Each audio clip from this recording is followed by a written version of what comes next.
Hey everybody, welcome back to the channel. This is Brent Bridgman and you're watching the JFL Boat Build Series right here. All right, so we've got, multiple projects going on. We have the javelin, we stripped down, got the motor off it, got the rub rail, everything off there. Of course, we built one gantry. We've got the metal cut for two, like I showed you last time. This is an insurance job. What you're looking at here is a 21-foot falcon. We'll go underneath here after the intro.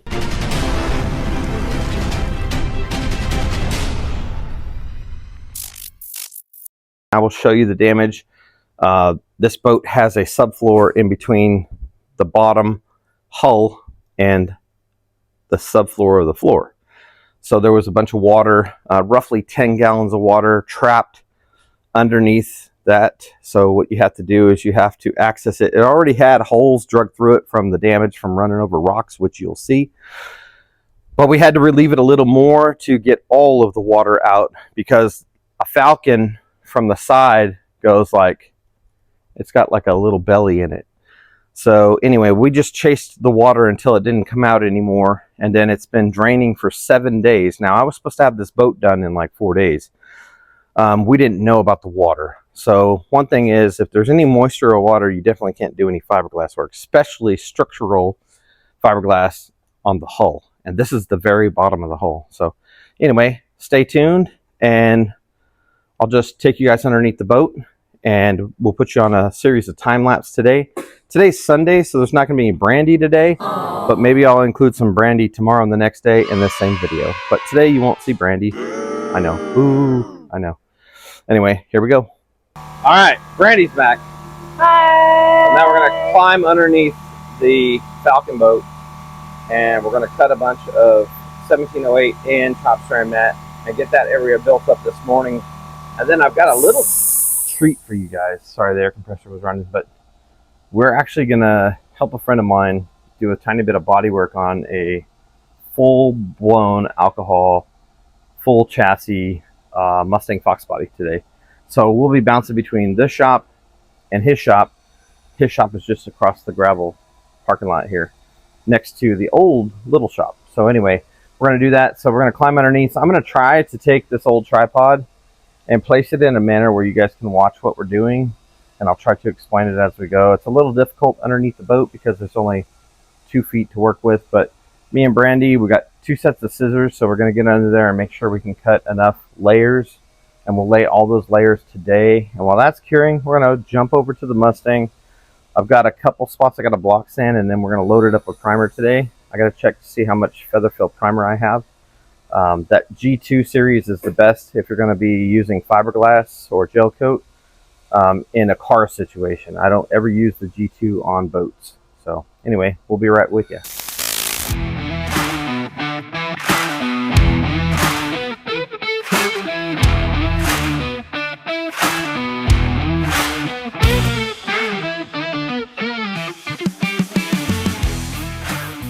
The next day. All right, so we're underneath the Falcon and I've got a fan going, and as you can see, this thing got drug across some pretty rough stuff. And what you're seeing here is this already had holes drug through it, so this was really damp. And every one of these holes, I got 1, 2, 3, 4, 5, 6, 7, 8 holes. So the water was trapped up in here. So I'm going to do today is I'm going to take this wet, dry shop vac and I've put the wet sock on it. And what we're going to do is for about 10 minutes on each hole. And what I'll do is I'll probably duct tape the vacuum to this hole. Then I'll duct tape the vacuum to this hole. Duct tape the vacuum to this hole, so on, so forth, and continue. Now, I don't feel any moisture in here. Doesn't mean there isn't any. I've got the fan running, and it's been running all 7 days. But what I'll end up doing here is, right up in here, you can see it's foam. So that foam is going to be up there and be damp. So what I'll do is I'll get a pick tool and I'll dig out the area inside there. You can see that hole's very small, smaller than my fingernail. We just needed a weep hole so it could breathe. So when I hook the vacuum to this hole, it's going to pull air through these other holes, through this chamber that was trapped. And as you go along, the vacuum should pull at least a little moisture out of it, if not water. So anyway, we're going to do that now, and I'll put you guys, I'm going to prop this phone up because there's not much room under the boat, about 2 feet, probably 2.5 feet. So anyway, we got our good boat stands under here. We also have Jack. Jack's helping us today, just for a safety. I always put a jack underneath it just in case. So anyway, I'll set you guys up, and then we'll run the vacuum on a time lapse. Then we're going to come through. After we feel like this is dry enough, then we're going to grind all this out, and I'll also time lapse that, stop it, show you what we got going after we grind, show you what we're grinding with, show you how to grind it, and you guys are going to learn how to do a bottom hull repair when you've run over concrete. She's ugly, but we're going to fix her up. Stay tuned.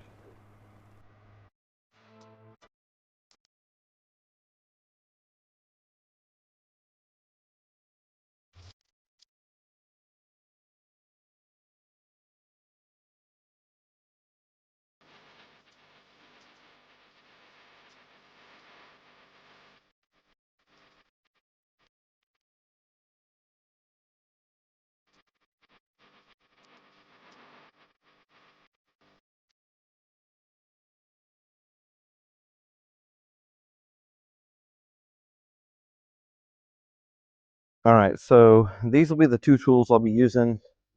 You got just a low profile 90 degree with some 36 or 40 grit, and then I like to use this long snout because this part doesn't move, and we're just gonna, wish that would focus a little bit. I want that focus anyway.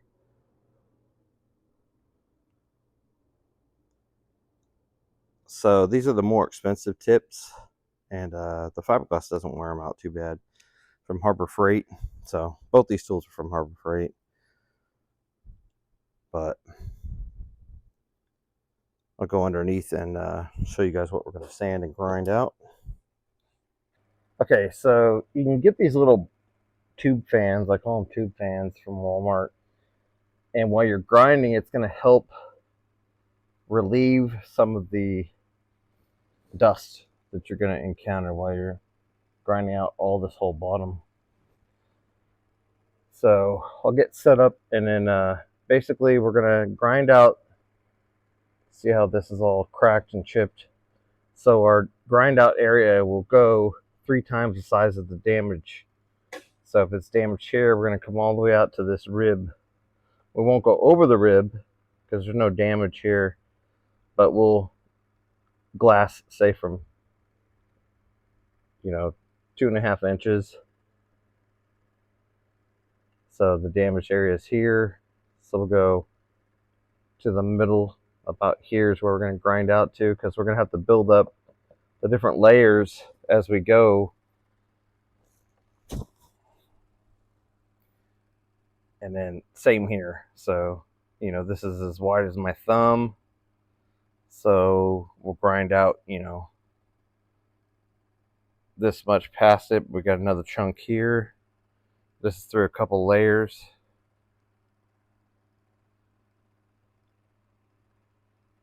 So we'll end up grinding that out with, first we'll dig it out, and then we'll grind it smooth so we can build the layers up here. This will probably be through 2 or 3 layers. 2 or 3 layers. And then this is the last hole in the series. And this one was dry when it was drilled. And you can see there's like a sub, I think it's foam up in there. Then your next one in the series is going to be coming up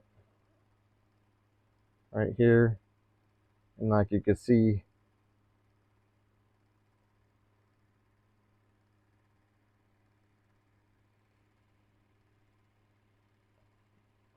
it's all dry in there. The next one in the series is here. So you see the yellow foam up in there. But like I said, it's dry. Next one in the series down from it, same thing. It's dry. There's no dampness. But these will be ground down. And then these ones are going to be dug out as well. These are dry. They weren't dry, but there was water coming out of all. The only hole water didn't come out of was this one, nearest to the back of the boat. So from this hole to the back of the boat is probably 2 feet. So this one was dry. This first one from that hole here was the first one that was wet. So, but it is now dry, obviously. So you just got to grind them out. We had to drain all the water, and there was really no other way to do it because it's a subfloor under a subfloor. So there was no way to access the water that was in it from up above. So even if you pulled the cap on this boat, this water was trapped under another subfloor. So anyway, now we'll just go through and die grind and grind these spots out. I'll put you guys on time lapse.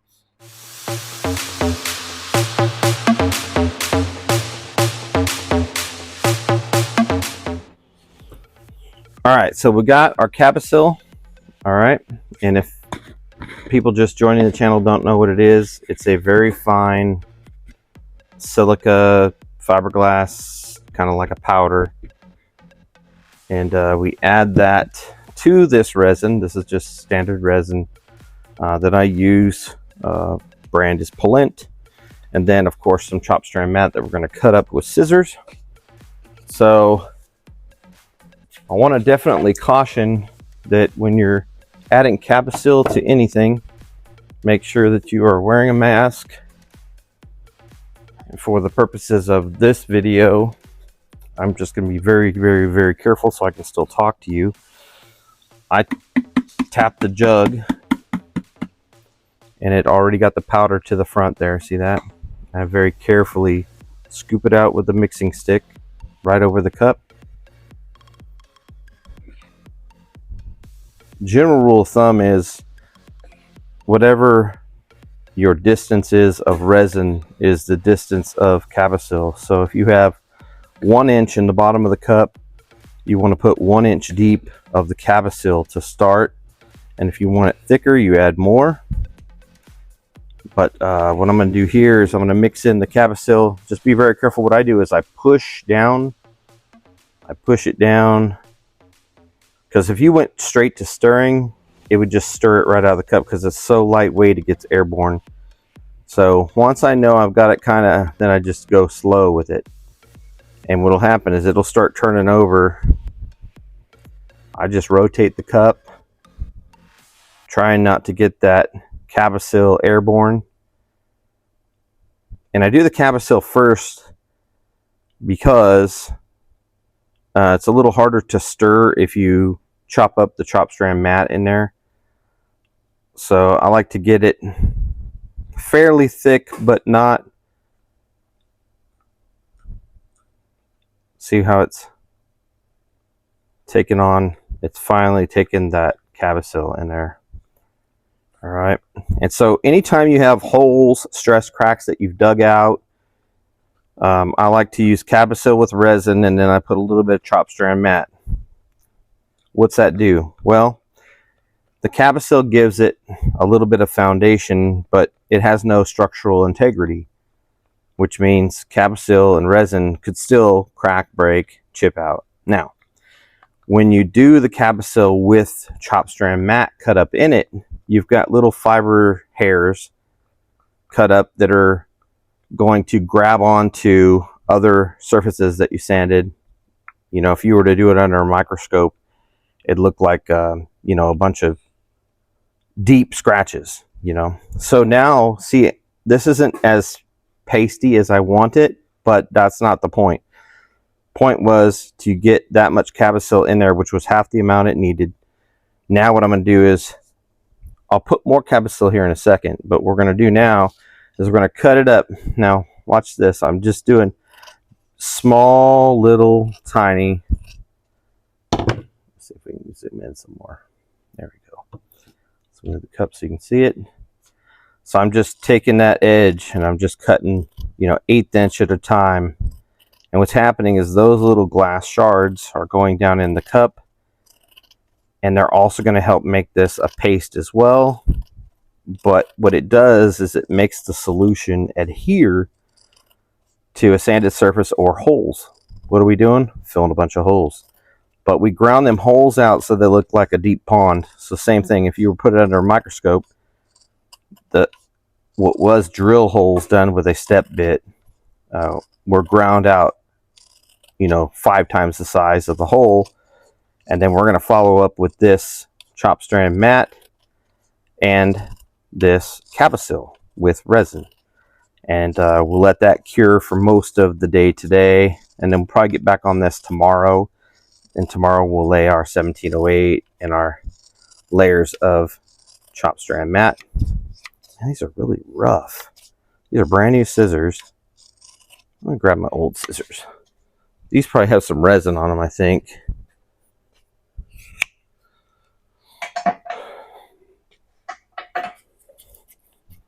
Oh, these look like the new ones, actually. These are the new ones. Yeah, these are the new ones. I was using the old scissors. These are the new ones. They just look dirtier. They get a lot of use. These are $12.95, and they're the best. That pair of scissors I was just using, I used for over 2 years. They're from Harbor Freight.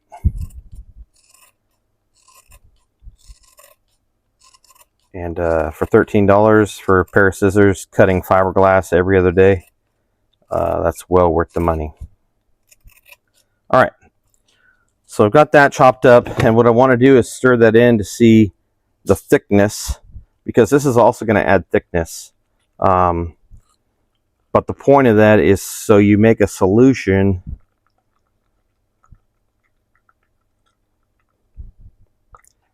See, it's thickened it up a little more, and we want, now that we've got that in there, we know we got enough fiber in there, okay, to grab into the holes, because technically we'll probably only use half this amount of stuff. So now we want to mix some more cabosil. So same thing, it helps if you just tap the edge and you'll see the powder will just come right to. Oops. See, if you're not careful, that stuff will just spill out of there. So I'm going to add 2 pretty good heaps to it. And now that it's thick, it'll kind of stir in easier. I don't know why, but it just, the cabosil goes in easier the thicker it gets. Make sure you get it all off the sides. Zoom out a little bit. We were in too close. All right. What you end up with is the texture of like toothpaste. And the texture of toothpaste is kind of what you want because it's easier to spread.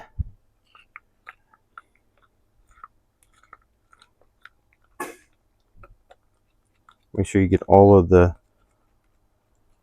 white cabosil trap clumps out of it by just keep stirring it. Now this don't have any hardener in it. And what's nice about this is you could put a lid on this cup and you could keep this solution for a few days. So if you're working on multiple jobs, which we always are, then if you just take like a flat piece of cardboard and put just as much as you think you're going to need, and then put hardener to that, then you can do it that way. Now what I'm going to try to do is set up this camera underneath on one or two of the spots so you can watch the application itself. So it's going to take me a little bit to get that set up, but I'll do that and we'll do it next. Alright, so that time lapse showed me taking the die grinder and making sure that I addressed the areas 3 or 4 times the size of the actual damage. I also used the 90-degree sanding grinder to smooth the edges out. And now what I'll do is I'll go through and run the vacuum again to make sure that those holes are absolutely dry.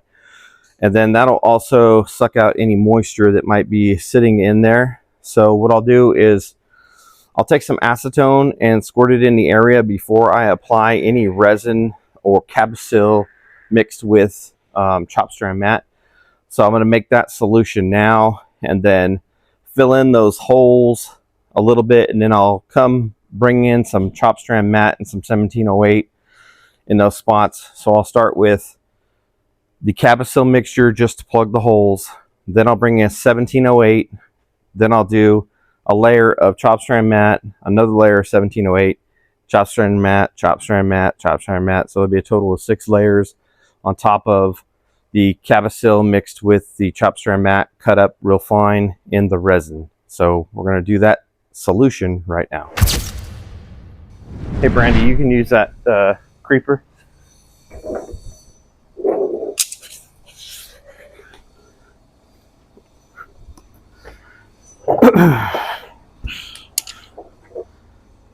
So the chop strand mat goes last.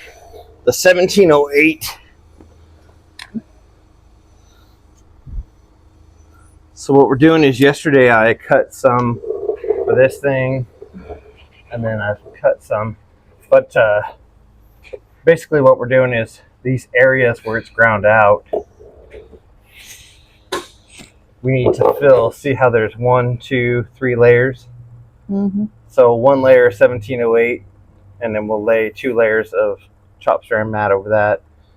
Then these areas, same thing. This will need quite a bit. I already got this one cut. But basically I'll sand this down with 80 grit with a DA all the way out to 2 inches from the edge. 2 inches from the edge. So this center section here will be sanded with 80 grit. And then this outer edge just to the lip here will be done with 180 or 220. And then we'll mask right on that edge. So we're only going to gel coat from here to here once we get all the body work done. So, all right. So in this area, see this shape right here? The deepest layer you can see? Yeah. So we want to cut a piece of 1708 like that. So while we film this, also Brandy's learning this step. We haven't gone over this yet with her. So in the camera, you can't, I don't know if you can see or not. I'll zoom in right here. We're going to do editing. But there's a shape here, kind of looks like a wolf head. But I kind of got the shape going. So I know that I need to trim it here.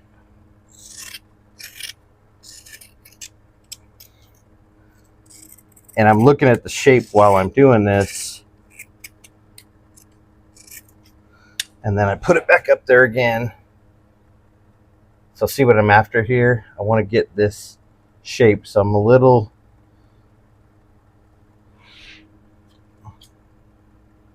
This is more like back here.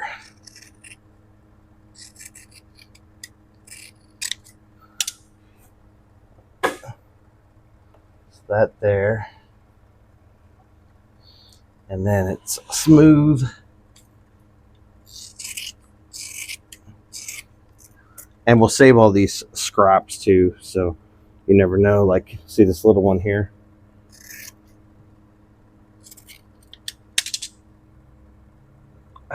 Could go right here.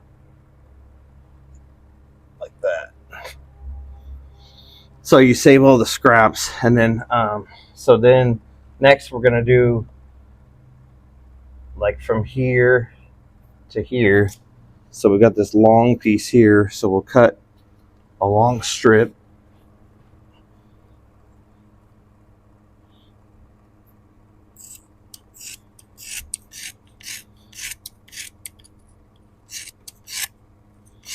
And we're trying to stay within the shapes of the layers. That way we're not just putting unnecessary layers that are going to be harder to sand. So this one is wider here. We'll get back to this. So I want that to cover to there, and it's going to get skinny right there. So you see what I'm just trying to make it fit. And the 1708 is a strong woven, and it's putting the strength back into the bottom that was ripped and gouged.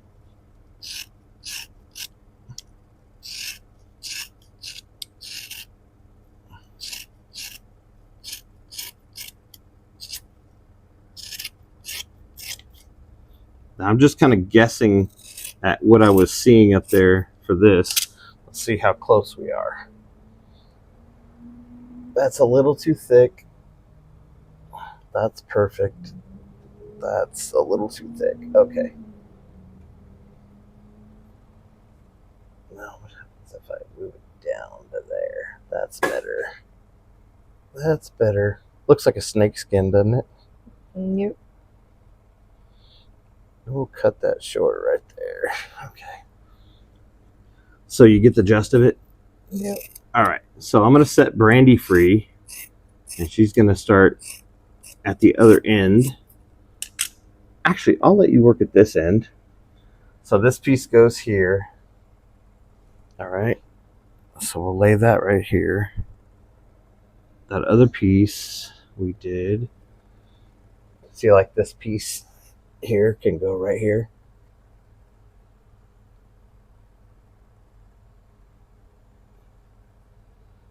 And then I'll make a piece for right there.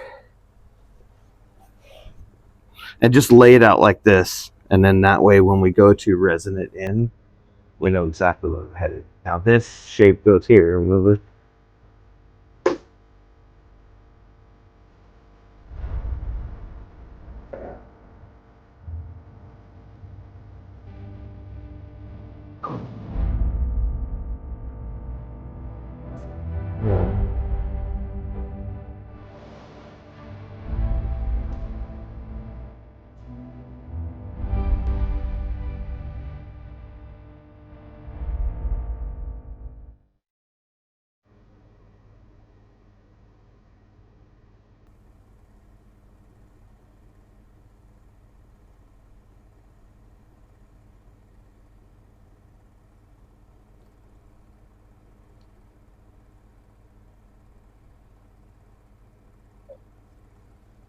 That just fell.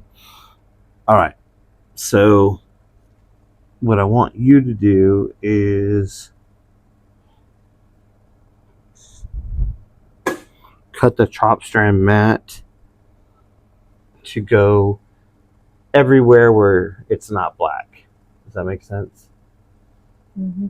So you're basically going to start back here and make this whole shape out of chop strand mat.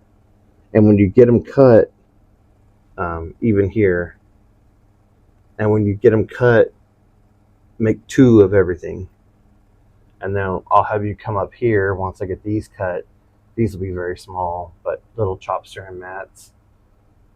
But maybe what I should do is, before we do this, is maybe I should sand this down to where you can see, you'll be able to see all this without this. So we'll sand that down now, and I'll do it so that way you're not all itchy. So I'll do the DA with 40 grit and 80 grit, and then we'll wipe this down or blow it off. That way we can get a perfect view of the glass that needs to be done.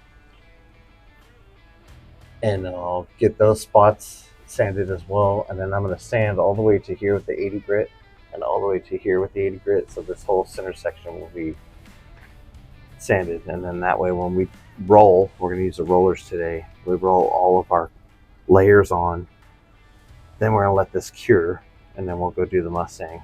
And then keep an eye. I want to make sure we go to lunch at noon today. It's already 11:15, so we got barely enough time to me to DA these parts and then get the parts cut out. We probably won't have time to glass them yet, but that's okay. We'll be ready when we get back from lunch to glass them. Does that make sense? Yep. Okay. All right. So we have a game plan, everybody. And the reason I'm talking through it is because Brandy hasn't done any of this part yet.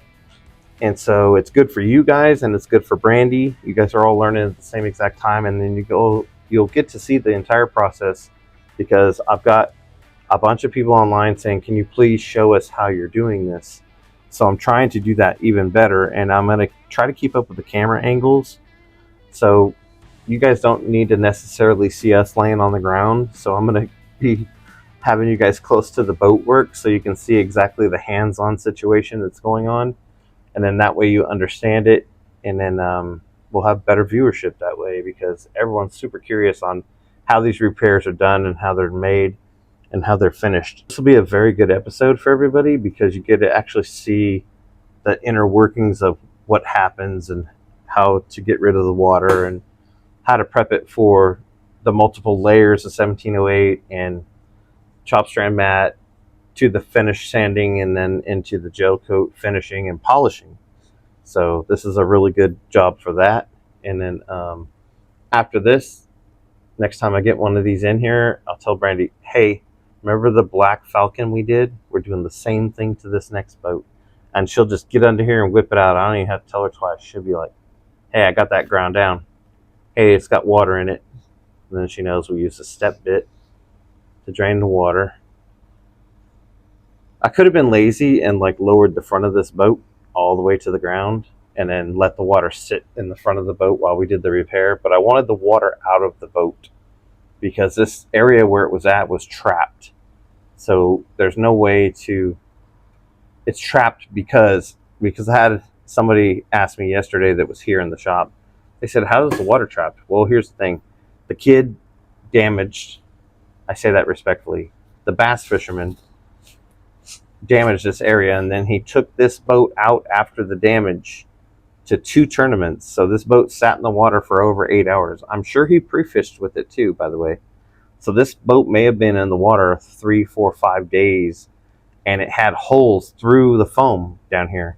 So this Falcon has a subfloor with foam underneath it. So the water seeped in from down here, guys. So the damaged area let the water into the foam. But that foam has a cap, so when you open the back hatch or look through the vent on the floorboard, you can't see any standing water, because that foam is completely sealed off. But from the bottom, the water seeping in filled the foam, so then the boat had I would say over 15 gallons of water in it, because we could have easily filled 2 buckets, and the other bucket was close to being full that I pulled out of here. Plus, how much went on the ground when we finally got the holes in it? Probably 10 gallons. Yeah. So there was over 10 to 12 gallons easily that we measured. And so he also said he lost 5 miles an hour on the boat. Well, that makes sense, because all that weight from the water filled foam was down here in the bottom. Now, I don't know what 15 gallons of water weighs.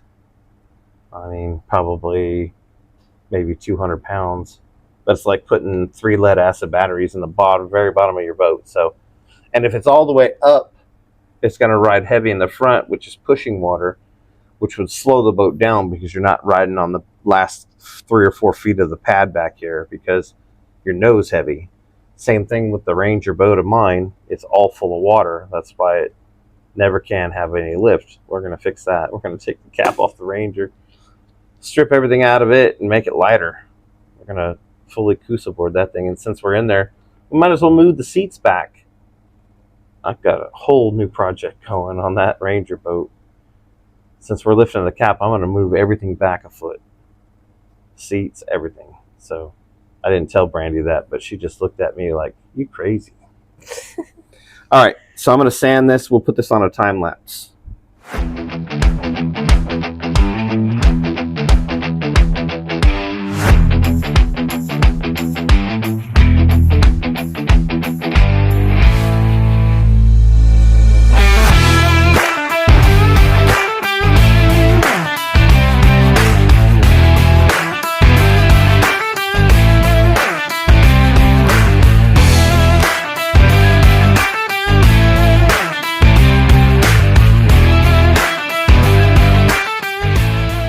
All right, humidity is going to participate with us today at 1 o'clock, but we don't need it to do the gray right now, so I'm going to do the body work real quick.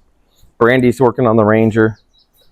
She's going to be working on getting the carpet glue removed, and then she's going to move on to fiberglass these new Kusa boards that we put in for support for the seat. So that'll get 3 layers 1708 over the back of it. She's going to smooth it out. This area here where the console used to be, Brandy's been working on that. Good job, good job. And we're going to put you guys on a tripod. There'll be multiple different time lapses today because we're doing a lot of boring work today. We're going to rock and roll. You can see, been working away the tubing. We're going to build our gantries probably this week coming up, so we can get this boat flipped over. We can get the boat outside, the cap off it.